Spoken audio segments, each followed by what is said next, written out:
Hello doctor. Hello, how are you? I am good doctor.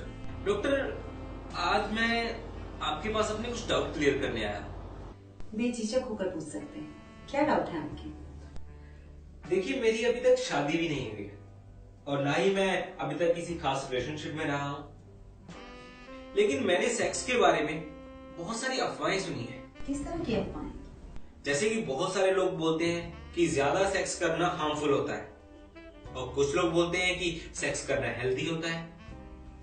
Exactly fact है क्या? आपने बिल्कुल सही किया यहाँ आकर, क्योंकि ये सब डाउट क्लियर करना बहुत ही जरूरी है। देखिए, सेक्स अगर सप्ताह में 7 बार से ज्यादा किया जाए तो ये एवरेज से ज्यादा हो जाता है, लेकिन अगर सप्ताह में 2 या 3 बार सेक्स किया जाए तो ये एवरेज में रहता है। लेकिन हाँ, अगर हनीमून पीरियड के दौरान सेक्स ज्यादा हो भी जाता है तो कोई प्रॉब्लम नहीं है, बल्कि सेक्स तो बहुत ही अच्छा माध्यम है एक कपल को कनेक्ट रखने के लिए। डॉक्टर, क्या ऐसा भी टाइम होता है जब सेक्स करना सही नहीं होता है? मैंने तो ये भी सुना है कि इसके बारे में सही जानकारी ना हो तो रिलेशनशिप खराब हो जाता है। जी हाँ, कभी कभी परहेज करना भी चाहिए। अगर आपके पार्टनर की इच्छा नहीं है सेक्स करने की तो आपको जबरदस्ती सेक्स नहीं करना चाहिए, बल्कि आप फ्रीक्वेंसी नेगोशिएट कर सकते हैं। लेकिन हाँ, आपको एक बात का और ध्यान रखना चाहिए कि आपका ध्यान हमेशा सेक्स की तरफ है, ये भी अच्छी बात नहीं है। अगर आपको ये लगता है कि सेक्स करने से ही आप अपने पार्टनर के साथ एंजॉय कर सकते हैं तो ये बिल्कुल गलत है, बल्कि सेक्स में बैलेंस होना बहुत ही जरूरी है।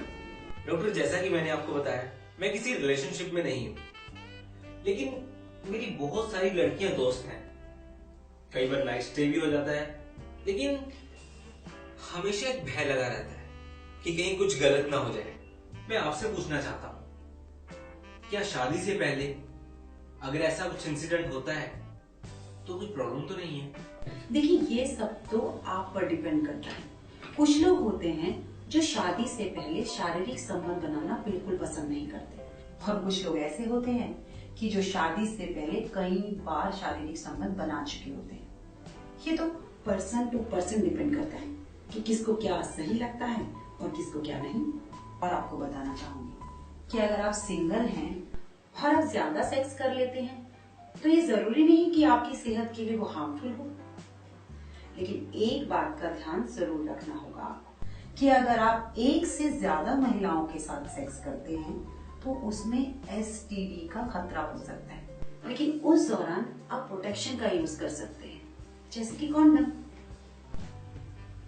अगर आप मैक्सिमम सेक्स के बारे में ही सोच रहे हैं और अपनी रिस्पॉन्सिबिलिटी को बिल्कुल भूल चुके हैं, वहाँ आपका फोकस है ही नहीं, दिस इज द प्रॉब्लम।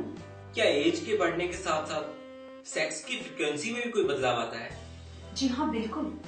काम वासना आपकी उम्र के साथ साथ बढ़ती रहती है और इसका रिफ्लेक्शन आप अपने रिलेशनशिप में देख सकते हैं। इसीलिए कोशिश करनी चाहिए कि आपका सेक्स